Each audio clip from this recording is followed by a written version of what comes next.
Niva Bupa health ഇൻഷുറൻസിൻ്റെ റീഅഷർ 2.0 titanium plus വേരിയൻറ്റിനെ കുറിച്ച് നമുക്ക് നോക്കാം. ഈ വേരിയൻറ്റിൽ നമുക്ക് room category any category rooms ആയിരിക്കും വരുന്നത്.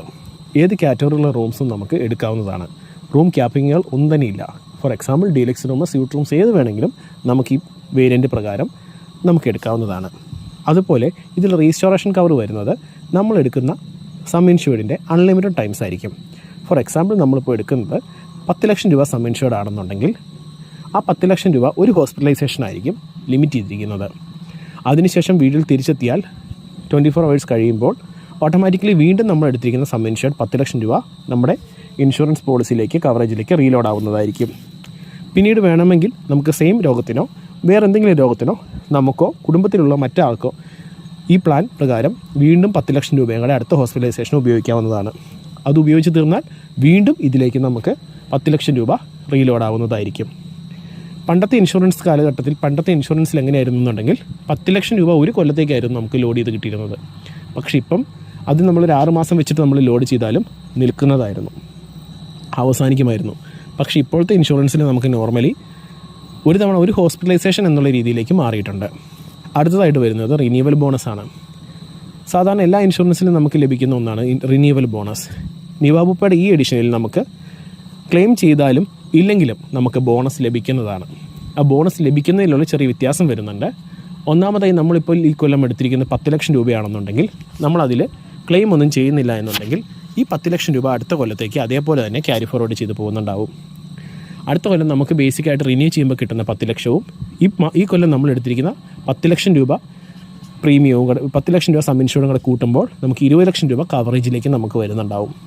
അത് പരമാവധി 10 ഇരട്ടിയായിരിക്കും വർദ്ധിക്കുന്നത്. ഫോർ എക്സാമ്പിൾ 10 ലക്ഷം രൂപ എടുത്താൽ നമുക്ക് 1 കോടി രൂപ വരെയും, മറിച്ച് നമ്മൾ എടുക്കുന്ന 20 ലക്ഷം രൂപയാണെന്നുണ്ടെങ്കിൽ 2 കോടി രൂപ വരെയും പോകും. അതായത് 10 കൊല്ലം കഴിയുമ്പോൾ എല്ലാ കൊല്ലവും നമ്മുടെ സം ഇൻഷുർഡ് 10 ലക്ഷം വെച്ച് വർദ്ധിച്ച് 1 കോടി രൂപയിൽ എത്തി നിൽക്കും. 10ാമത്തെ കൊല്ലമായിരിക്കും നമുക്കിതിൻ്റെ പൂർണ്ണമായിട്ടുള്ള ഗ്രോത്ത് കിട്ടുന്നത്.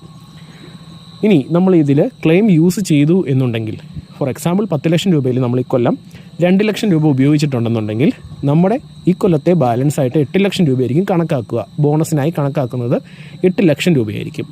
അടുത്ത കൊല്ലം റിന്യൂ ചെയ്യുമ്പോൾ ഈ കൊല്ലം നമ്മൾ യൂസ് ചെയ്യാത്ത എമൗണ്ട് എത്രയാണോ 8 ലക്ഷം രൂപ, അത് അടുത്ത കൊല്ലത്തേക്ക് ക്യാരി ഫോർവേഡ് ചെയ്യുന്നുണ്ടാവും.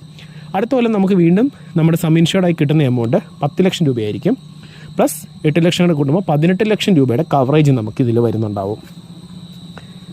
യൂസ് ചെയ്യുന്നതനുസരിച്ച് എത്രയാണോ യൂസ് ചെയ്തത് അതും വരും വർഷങ്ങളിൽ കുറഞ്ഞിട്ടായിരിക്കും നമ്മുടെ കവറേജ് സെറ്റ് ആവുന്നത്. ഇനി ഇതിൽ വരുന്ന അടുത്ത ഫീച്ചറാണ് കോ പേയ്മെൻറ്റുകളൊന്നും തന്നെ വരുന്നില്ല. 100% ഇൻഷുറൻസ് കമ്പനി തന്നെ വഹിച്ചുകൊള്ളും. അടുത്തതായിട്ട് ഇതിൽ വരുന്നത് പ്രീ ഹോസ്പിറ്റലൈസേഷൻ കവറേജും പോസ്റ്റ് ഹോസ്പിറ്റലൈസേഷൻ കവറേജുമാണ്. ഫോർ എക്സാമ്പിൾ നമ്മളൊരു മേജർ ഇഷ്യൂ വന്ന് സർജറിക്ക് വേണ്ടി അഡ്മിറ്റ് ആവുന്നു എന്ന് വിചാരിക്കുക. ഫോർ എക്സാമ്പിൾ ചെറിയൊരു രോഗത്തിൻ്റെ ആദ്യമേ നോക്കാം. അതായത് നമുക്ക് ഒരു കയ്യിലൊരു ഫാറ്റ് കൊഴുപ്പൊക്കെ അടിഞ്ഞ് കയ്യിലൊരു ചെറിയൊരു മുഴ പോലെ വരുന്നു. ആദ്യമേ നമുക്കിത് പെയിനായിട്ട് വരുന്നുണ്ടാവും. അതിനുശേഷം നമ്മളിത് സ്കാൻ ചെയ്യുന്നുണ്ടാവും, ഒരു ഹോസ്പിറ്റലിൽ പോകുന്നുണ്ടാവും, സ്കാൻ ചെയ്യുന്നുണ്ടാവും, അതിന് വേണ്ട മെഡിസിൻ എടുക്കുന്നുണ്ടാവും. അതിനുശേഷം ഡോക്ടർ പറയുന്നു ഒരു 10 ദിവസം 15 ദിവസം കഴിഞ്ഞ് വന്നിട്ടുണ്ടെങ്കിൽ നമുക്കിത് സർജറി ചെയ്ത് കളയാമെന്ന് പറയുന്നു. ആദ്യമേ നമ്മൾ ഈ കാണിക്കുന്ന പ്രോസസ്സിന് പറയുന്നത് പ്രീ ഹോസ്പിറ്റലൈസേഷൻ എന്നാണ്. ഇതിന് ശേഷം നമ്മൾ ഹോസ്പിറ്റലിൽ അഡ്മിറ്റ് ആവുന്നു.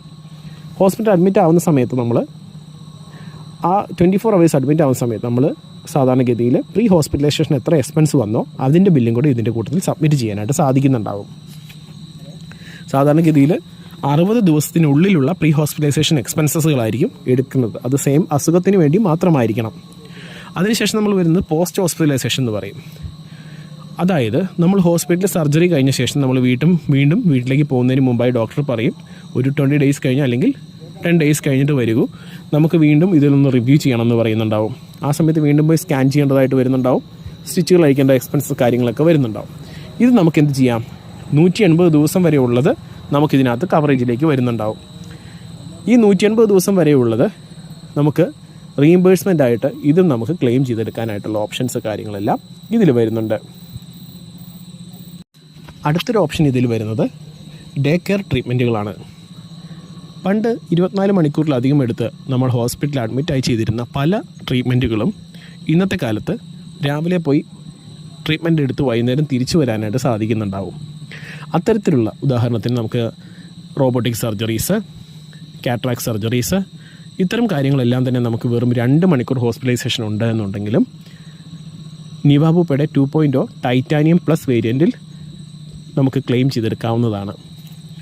അതുപോലെ തന്നെ നമുക്ക് വീട്ടിലുള്ള ഹോസ്പിറ്റലൈസേഷൻ അറ്റ് ഹോമിൽ നമ്മൾ വീട്ടിൽ അഡ്മിറ്റായിട്ട് നമ്മൾ എടുക്കുന്നതിലും നോർമലി നമുക്ക് ഇൻഷുറൻസ് കവറേജ് എടുക്കാവുന്നതാണ്. ആംബുലൻസ് ചാർജ് വരുന്നുണ്ട്. ആംബുലൻസ് ചാർജ് ശ്രദ്ധിക്കുക. ഹോസ്പിറ്റലിലേക്ക് പോകുന്ന എമർജൻസിക്ക് വേണ്ടി മാത്രമുള്ളതായിരിക്കും നമുക്കിതിൽ ലഭിക്കുന്നത്. ഹോസ്പിറ്റലിൽ നിന്ന് തിരിച്ചു വരുന്നതിന് നമുക്ക് കിട്ടത്തില്ല. അതിൽ ക്യാപ്പിംഗ് എന്ന് പറയുന്നത് നമ്മൾ എത്ര ലക്ഷമാണോ നമ്മൾ സം ഇൻഷുർഡ് വെച്ചിരിക്കുന്നത് അതിനുള്ളത്, അല്ലാണ്ട് 1000 2000 എന്നുള്ള ലിമിറ്റഡ് ആയിട്ടുള്ള എമൗണ്ട് ആയിരിക്കത്തില്ല. എത്രയാണോ നമ്മൾ വെച്ചിരിക്കുന്നത് അത്രയും സം ഇൻഷുർഡ് നമുക്കിതിനകത്ത് കിട്ടുന്നുണ്ടാവും. അടുത്തായിട്ട് വരുന്നത് ഇതിൽ ഫ്രീ ഹെൽത്ത് ചെക്കപ്പ് വരുന്നുണ്ട്. ഇൻബിൽറ്റ് ആയിട്ട് തന്നെ ഫ്രീ ഹെൽത്ത് ചെക്കപ്പ് നമ്മുടെ ഇതിൽ അംഗങ്ങളായിട്ടുള്ള 18 വയസ്സിന് മുകളിലേക്ക് പ്രായമുള്ള ആൾക്ക് കിട്ടുന്നുണ്ടാവും. അതായത് ഇതിലെങ്ങനെയാണ് വരുന്നതെന്നുണ്ടെങ്കിൽ, ഫോർ എക്സാമ്പിൾ 5 ലക്ഷം രൂപയാണ് നമ്മുടെ ലിമിറ്റ് വയ്ക്കുന്നതെന്നുണ്ടെങ്കിൽ നമുക്ക് വരുന്നത് 2500 രൂപയുടെ ഹെൽത്ത് ചെക്കപ്പുകളായിരിക്കും നമുക്ക് വരുന്നത്. മറിച്ച് നമ്മൾ എടുക്കുന്നത് 10 ലക്ഷം രൂപയുടെ മുകളിലുള്ള ഏത് ഹെൽത്ത് ചെക്കപ്പ് സം ഇൻഷുർഡ് ആണെങ്കിലും ഒരാൾക്ക് 5000 രൂപ വെച്ചിട്ട് നമുക്ക് എടുക്കാനായിട്ട് സാധിക്കുന്നുണ്ടാവും. ഇത് ഫാമിലി ഫ്ലോട്ടർ പ്ലാനിലാണെന്നുണ്ടെങ്കിൽ പരമാവധി തുക 10000 രൂപ വരെയുള്ളതായിരിക്കും കിട്ടുക. 3 പേരോ 4 പേരോ ഉണ്ടെന്നുണ്ടെങ്കിൽ അതിൽ 18 വയസ്സ് പൂർത്തിയായ ആൾക്കാർക്കായിരിക്കും ഇത് ലഭ്യമാവുക. ഫാമിലി ഫ്ലോട്ടറിൽ 4 പേരുണ്ടെന്നുണ്ടെങ്കിലും പരമാവധി നമുക്ക് ലഭിക്കുന്ന തുക 10000 രൂപ വരെയുള്ള ഹെൽത്ത് ചെക്കപ്പ് ആയിരിക്കും കിട്ടുക, 4 പേർക്കും കൂടെ കൂടിയിട്ട്. 2 പേരാണെങ്കിൽ 5000 രൂപ വെച്ചിട്ട് നമുക്ക് ഹെൽത്ത് ചെക്കപ്പ് ചെയ്യാനായിട്ട് സാധിക്കുന്നുണ്ടാവും. അതുപോലെ നിവാബൂപ്പയുടെ ആപ്പ് വഴിയായിട്ട് നമുക്കിതിൽ അൺലിമിറ്റഡ് ആയിട്ടുള്ള ഈ കൺസൾട്ടേഷനും ഇതിൽ ലഭ്യമാണ്. അതുപോലെ ഇതിനകത്ത് വരുന്ന ഒന്നാണ് നമുക്ക് ഡിസ്കൗണ്ട് ഓൺ റിന്യൂവൽ. മീൻസ് നമുക്ക് ഡിസ്കൗണ്ട് കിട്ടാനുള്ള സാധ്യതകളുമുണ്ട്. ഡെയിലി എക്സസൈസ് ചെയ്യുന്ന ഒരു വ്യക്തി അല്ലെങ്കിൽ ഡെയിലി നടക്കാൻ പോകുന്ന വ്യക്തിക്ക് നിവാബൂപ്പയുടെ ആപ്പ് വഴിയായിട്ട് നമുക്കത് മോണിറ്റർ ചെയ്യുക എന്നുണ്ടെങ്കിൽ ഇതിനകത്ത് വഴിയായിട്ട് അടുത്ത തവണ നമ്മൾ റിന്യൂവൽ ചെയ്യുന്ന സമയത്ത് നമുക്ക് 30% വരെ ഡിസ്കൗണ്ട് ലഭിക്കാനുള്ള ഓപ്ഷനും ഈ പ്ലാനിൽ, ഈ വേരിയൻറ്റിൽ ഉണ്ട്. അടുത്തതായി ഈ പ്ലാനിൽ വരുന്നത് ആയുർവേദ, യോഗ, യുനാനി, സിദ്ധ, ഹോമിയോപ്പതി ട്രീറ്റ്മെൻറ്റുകളുടെ കവറേജാണ്.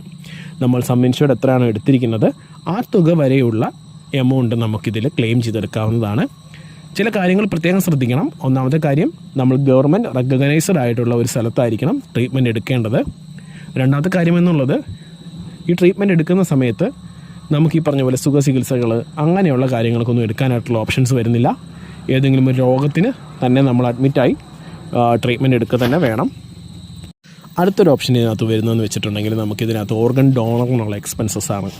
അതായത് ഇപ്പോൾ ഒരാൾക്ക് നമുക്ക് കിഡ്നിയുടെ എന്തെങ്കിലും ഫെയിലിയർ ആയിട്ട് എന്തെങ്കിലും ഇൻഷുറൻസ് എടുത്ത് കഴിഞ്ഞ് വരികയാണെന്നുണ്ടെങ്കിൽ അത് നമുക്ക് തരുന്ന ഒരു ഓർഗൻ ഡോണർക്ക് വേണ്ടിയിട്ട് നമുക്ക് നോർമലി അയാളുടെ ആ ഒരു ഹാർവെസ്റ്റിംഗ് കോസ്റ്റ് എക്സ്പെൻസ് എന്ന് പറയും, സർജറിക്ക് വേണ്ടിയിട്ട് അയാളിൽ നിന്ന് നമ്മളിലേക്ക് എടുത്ത് വെക്കേണ്ടതായിട്ട് വരുന്ന എക്സ്പെൻസും ഇതിൽ കവറേജിലേക്ക് വരുന്നുണ്ടാവും. ടോട്ടലി പറയുകയാണെന്നുണ്ടെങ്കിൽ ഒരാൾക്ക് വേണ്ട എല്ലാ വിധത്തിലുള്ള ഇൻഷുറൻസ് കവറേജസും ഇതിനകത്ത് ഇൻബിൽട്ടായിട്ട് വരുന്നുണ്ട്. ഈ പ്ലാനിൽ അതുപോലെ മെർട്ടനിറ്റി ഇൻക്ലൂഡഡ് അല്ല, ആനിമൽ ബൈറ്റ് അങ്ങനെയുള്ള കാര്യങ്ങളൊന്നും ഇൻക്ലൂഡഡ് അല്ല. പിന്നെ ഈ പോളിസിക്ക് വരുന്ന നോർമൽ വെയിറ്റിംഗ് പീരീഡുകളുണ്ട്. പോളിസി നോർമൽ വെയിറ്റിംഗ് പീരീഡ് എന്ന് വെച്ചിട്ടുണ്ടെങ്കിൽ നമുക്ക് ആദ്യത്തെ 30 ദിവസം ഏതൊരു ഇൻഷുറൻസ് ആണെങ്കിലും നോർമലി നമുക്ക് വരുന്നത് ആക്സിഡൻ്റൽ കവറേജസ് മാത്രമായിരിക്കും. ഫോർ എക്സാമ്പിൾ, വണ്ടി ഇടിക്കുകയോ വല്ലയിടത്തും നമ്മൾ വീഴുകയോ അങ്ങനെയുള്ള കാര്യങ്ങൾക്കൊക്കെ കവറേജ് വരുന്നത് ആദ്യത്തെ 30 ദിവസം കവറേജ് വരുന്നത് ഈ പ്ലാനിൽ ഏത് ഇൻഷുറൻസ് ആണെങ്കിലും ആദ്യത്തെ 30 ദിവസം നമുക്കിതായിരിക്കും നോർമലി കവറേജിലേക്ക് വരുന്നത്. 31ാമത്തെ ദിവസം മുതലായിരിക്കും നമുക്ക് ഈ പ്ലാനിൽ എല്ലാ വിധത്തിലുള്ള seasonal disease, chronic disease, critical illness തുടങ്ങിയ രോഗങ്ങൾക്ക് കവറേജ് കിട്ടുന്നത്. അതായത് പനി, ടൈഫോയിഡ്, ചിക്കൻ ഗുനിയ, ഡെങ്കിപ്പനി പോലുള്ള സീസണൽ ഡിസീസുകൾ, അതുപോലെ ക്യാൻസർ, ഹാർട്ട് അറ്റാക്ക് തുടങ്ങിയ രോഗങ്ങൾ, ഇതിനെല്ലാത്തിനും സ്ട്രോക്ക്, ഇത്തരം രോഗങ്ങൾക്കെല്ലാം നമുക്ക് കവറേജ് വരുന്നത് 31ാമത്തെ ദിവസത്തിന് ശേഷമായിരിക്കും. ഇനി സ്ലോ ഗ്രോയിങ് ഡിസീസ് എന്ന് പറയുന്ന കുറച്ച് കാറ്റഗറികൾ കൂടെയുണ്ട്. അതായത് സ്പെസിഫിക് ഇൽനെസ് എന്ന് പറയും. ഫോർ എക്സാമ്പിൾ, കാറ്ററാക്ക്, വെരിക്കോസ് വെയിൻ, നീ ജോയിൻറ്റ് റീപ്ലേസ്മെൻറ്റ്, അതുപോലെ തന്നെ പൈൽസ്, ഹെർണിയ, ഇങ്ങനെയുള്ള ഓപ്പറേഷനുകളും കാര്യങ്ങളും വരുന്നത് 2 കൊല്ലം വെയിറ്റിംഗ് പീരീഡിന് ശേഷമായിരിക്കും കവറേജിലേക്ക് വരുന്നത്. ഇത്തരം രോഗങ്ങൾക്ക് ഉടനടി ഓപ്പറേഷൻ ഒരിക്കലും പറയുകയില്ല. ഇത്തരം രോഗങ്ങൾ വന്നാലും അവസാനം എത്തി നിൽക്കുന്നത് നോർമലി ഒരു സർജറിയിലേക്കായിരിക്കും. ഈ സമയത്ത് നമുക്ക് നോർമലി ഇൻഷുറൻസ് എടുത്ത് ഉടനടി തന്നെ ഈ രോഗങ്ങൾക്കൊന്നും സർജറി ചെയ്യേണ്ടതായിട്ട് വരത്തുമില്ല. അതുകൊണ്ട് ഇൻഷുറൻസ് കമ്പനികൾ നോർമലി വെച്ചിരിക്കുന്ന ഒരു പീരീഡാണ് 2 കൊല്ലം വെയിറ്റിംഗ് പീരീഡ്. പിന്നെ മറ്റൊന്നുള്ളത് എക്സിസ്റ്റിംഗ് ഇൽനെസ് കവറാണ്. നമുക്ക് നിലവിൽ പോളിസി എടുക്കുന്നതിന് മുന്നായിട്ട് എന്ത് രോഗമുണ്ടോ അത്തരം രോഗങ്ങളെ കവർ ചെയ്യാൻ വേണ്ടിയിട്ട് 3 കൊല്ലം സമയമെടുക്കുന്നുണ്ടാവും. എന്നാൽ ചില പ്ലാനുകളിൽ ചില അഡീഷണൽ എമൗണ്ട് കൊടുക്കുകയാണെന്നുണ്ടെങ്കിൽ നമുക്ക് ഈ പ്ലാനുകൾ അവരുടെ പ്ലാനിൽ പറയുന്നത് പോലെ കയറ്റിവിടാനായിട്ട് സാധിക്കുന്നുണ്ടാവും. അത് 30 ദിവസം കവറേജിലേക്ക് വരുന്നുണ്ടാവും. എന്നാൽ നിവയുടെ ഈ പ്ലാനിൽ ഹൈപ്പർ ടെൻഷനും ഡയബറ്റിക്കുമാണ് നമുക്കിങ്ങനെ ചെയ്യാനായിട്ട് സാധിക്കുക. കുറച്ച് എമൗണ്ട് അധികം അടയ്ക്കുകയാണെന്നുണ്ടെങ്കിൽ ഇത്തരം രോഗങ്ങളുള്ള വ്യക്തിക്ക് ഈ കവറേജ് നമുക്ക് 31ാമത്തെ ദിവസം മുതൽ ആക്കിയെടുക്കാവുന്നതാണ്. പിന്നെ പോളിസിയിൽ പറയാനുള്ളത് ചില പെർമനൻറ്റ് എക്സ്ക്ലൂഷൻസ് ആണ്. ചില കാര്യങ്ങൾക്ക് നമുക്ക് ഒരിക്കലും ഇൻഷുറൻസ് ലഭിക്കുകയില്ല. For example drunk and drive, cosmetic surgeries, അതുപോലെ തന്നെ അഡ്വഞ്ചർ സ്പോർട്സിലുണ്ടാകുന്ന ആക്സിഡൻസുകൾ, അതുപോലെ തന്നെ നമുക്ക് ഏതെങ്കിലും വാർഫേസിൽ വെച്ചുണ്ടാകുന്ന ഇഷ്യൂസ്, ഇങ്ങനെയുള്ള കുറച്ച് കാര്യങ്ങളുണ്ട്. പെർമനൻറ്റ് എക്സ്ക്ലൂഷൻസ് പറയും. അത്തരം കാര്യങ്ങൾക്ക് ഇത് കൂടാതെ കുറച്ചുകൂടി വരുന്നുണ്ട്. അത്തരം കാര്യങ്ങൾക്ക് ഒരിക്കലും നമുക്ക് ഇൻഷുറൻസ് ലഭ്യമായിരിക്കുകയില്ല. ഇനി ഈ നിവയുടെ പോളിസിയിൽ റിയർഷർ 2.0യിൽ നമുക്ക് എടുക്കാൻ പറ്റിയ കുറച്ച് റൈഡറുകളുടെ കാര്യം കൂടി പറഞ്ഞു തരാം. ഒന്നാമത്തെ റൈഡർ എന്ന് പറയുന്നത് സേഫ് ഗാർഡ് പ്ലസ് എന്ന് പറയുന്ന ഒരു അഡീഷണൽ ഫീച്ചറാണ്. ഇത് നമ്മൾ അഡീഷണൽ എമൗണ്ട് കൊടുത്ത് വാങ്ങണം ഈ റൈഡറുകൾ എന്ന് പറയുന്നത്. ഫോർ എക്സാമ്പിൾ ഇപ്പോൾ നമ്മളൊരു ഹോസ്പിറ്റലിൽ അഡ്മിറ്റ് ആവുന്ന സമയത്ത് അവിടെ കൺസ്യൂമബിൾസ് എന്ന് പറയും. ഇത് ഏകദേശം 146 ഐറ്റംസ് ആയിരിക്കും ഉണ്ടാവുക. ഫോർ എക്സാമ്പിൾ നമ്മുടെ മാസ്ക്, ഹാൻഡ് ഗ്ലൗസുകൾ, സിറിഞ്ച്, സൂചി തുടങ്ങിയ 146 ഐറ്റത്തിന് നമുക്കൊരിക്കലും ഇൻഷുറൻസ് കവറേജ് ലഭ്യമായിരിക്കുകയില്ല. ഇത്തരം ഐറ്റങ്ങൾക്ക് ഇൻഷുറൻസ് കവറേജ് ലഭ്യമാക്കുന്നതിന് വേണ്ടിയാണ് നമ്മൾ ഈ റൈഡർ എടുക്കുന്നത്. ഇത്തരം റൈഡറിന് ചെറിയൊരു തുകയെ വരത്തുള്ളൂ. ഒരു 2000 രൂപയിൽ താഴെയൊക്കെയാണ് നോർമലി കാണുന്നത്. അത് പ്രായമനുസരിച്ചും നമ്മുടെ റിസ്ക് അനുസരിച്ചും കൂടുന്നതുണ്ടാവാം. ഇത്തരത്തിൽ സേഫ് ഗാർഡ് പ്ലസ് എടുക്കുന്നത് കൂടിയിട്ട് ഈ ഒരു വേരിയൻറ്റിൽ 146 ഐറ്റംസും കവറാവുന്നുണ്ടാവും. ഓപ്ഷണലാണ്, നമുക്ക് വേണമെങ്കിൽ ഓപ്റ്റ് ചെയ്യാം. മേജറായിട്ടുള്ള സർജറിയിലേക്കും കാര്യങ്ങളിലേക്കൊക്കെ പോകുമ്പോൾ ഇത്തരം പ്രൊഡക്റ്റുകളുടെ എമൗണ്ട് വളരെ കൂടുതലായിരിക്കും. ഇനി അടുത്തതായിട്ട് നമുക്ക് ഡിസീസ് മാനേജ്മെൻറ്റ് ഗോൾഡ് എന്ന് പറഞ്ഞൊരു പ്രൊഡക്റ്റാണ്. അതിനകത്ത് നമുക്ക് ഞാൻ നേരത്തെ പറഞ്ഞതുപോലെ പ്രീ എക്സിസ്റ്റിംഗ് ആയിട്ട് നമുക്കുള്ള ഡയബറ്റിക്കും ഹൈപ്പർ ടെൻഷനും നമുക്ക് 31ാമത്തെ ദിവസം മുതൽ കവറേജിലേക്ക് കൊണ്ടുവരാനായിട്ട് സാധിക്കുന്നുണ്ടാവും. ഇതുള്ളവർക്ക് മാത്രം ശ്രദ്ധിച്ചു വെച്ചാൽ മതി. അല്ലാത്ത പക്ഷം നമുക്കതും ഒഴിവാക്കാം. ഇനിയിപ്പോൾ നമ്മൾ ഈ ഡിസീസ് മാനേജ്മെൻറ്റ് എടുക്കുന്നില്ല എന്നുണ്ടെങ്കിൽ നമ്മുടെ ഡയബറ്റിക്കും ഹൈപ്പർ ടെൻഷനും 3 കൊല്ലങ്ങൾക്ക് ശേഷമായിരിക്കും കവറേജിലേക്ക് വരിക. ഈ 2 രോഗവുമായി ബന്ധപ്പെട്ട് വരുന്ന ഏതൊരു ട്രീറ്റ്മെൻറ്റുകൾക്കും, ഡയബറ്റിക് ആണെങ്കിൽ അതുമായി ബന്ധപ്പെട്ട് വരുന്ന മറ്റ് രോഗങ്ങൾക്കും ഒരിക്കലും കവറേജ് ഉണ്ടായിരിക്കുന്നതല്ല. 3 കൊല്ലത്തിന് ശേഷമേ കവറേജിലേക്ക് വരത്തുള്ളൂ. ഇനി ഇതിൽ അടുത്തതായി വരുന്നൊരു പ്രൊഡക്റ്റാണ് റൈഡർ എന്ന് പറയാം. അതിന് ഹോസ്പിറ്റൽ ക്യാഷ് അലവൻസ് എന്ന് പറയും. അതായത് നമുക്ക് ഹോസ്പിറ്റലിൽ നിൽക്കുന്ന സമയത്ത് നമുക്ക് നോർമലി മെഡിസിൻസ് അല്ലാത്ത കുറച്ച് എക്സ്പെൻസുകളും വരാം. കാരണം ബൈസ്റ്റാൻഡർക്കുള്ള ഫുഡ്, നമ്മുടെ ഫുഡ് കാര്യങ്ങളെല്ലാം. ഇത്തരം ചിലവുകൾക്കായിട്ട് നമുക്കൊരു ചെറിയ എമൗണ്ട് കൊടുത്തിട്ടുണ്ടെങ്കിൽ ചെറിയൊരു സംഖ്യ അതിനകത്ത് നമുക്ക് കവറേജിലേക്ക് വരുന്നുണ്ടാവും. അതുപോലെ തന്നെ അടുത്തൊരു ഓപ്ഷനാണ് പേഴ്സണൽ ആക്സിഡൻറ്റ് കവർ. അതായത് നമുക്ക് ആക്സിഡൻറ്റ് മൂലമുള്ള പെർമനൻറ്റ് ഡിസബിലിറ്റിക്കോ അല്ലെങ്കിൽ ലോസിനോ, മരിച്ചു പോവുകയോ അങ്ങനെ വല്ലതും ചെയ്തിട്ടുണ്ടെങ്കിൽ നമുക്കിതിനകത്ത് സം ഇൻഷുർഡ് എത്ര എമൗണ്ടാണോ എടുത്തിരിക്കുന്നത് ആ എമൗണ്ട് നമുക്ക് നമ്മുടെ നോമിനിക്ക് കിട്ടുന്നുണ്ടാവും. അതിനും ചെറിയൊരു പ്രീമിയം 1000 രൂപ താഴേക്ക് വരത്തുള്ളൂ. ആ പ്രീമിയം അടച്ചിട്ടുണ്ടെന്നുണ്ടെങ്കിൽ, അഡീഷണൽ പ്രീമിയം അടയ്ക്കുകയെന്നുണ്ടെങ്കിൽ നമുക്ക് ഈ ഒരു ബെനിഫിറ്റും നമ്മുടെ പോളിസി പീരീഡിൽ ലഭിക്കുന്നുണ്ടാവും. ഇത്തരം ബെനിഫിറ്റുകളാണ് നമുക്ക് നോർമലി പോളിസി ബസാറിൻ്റെ വഴിയായിട്ട് ഇത്തരം ബെനിഫിറ്റാണ് നമുക്ക്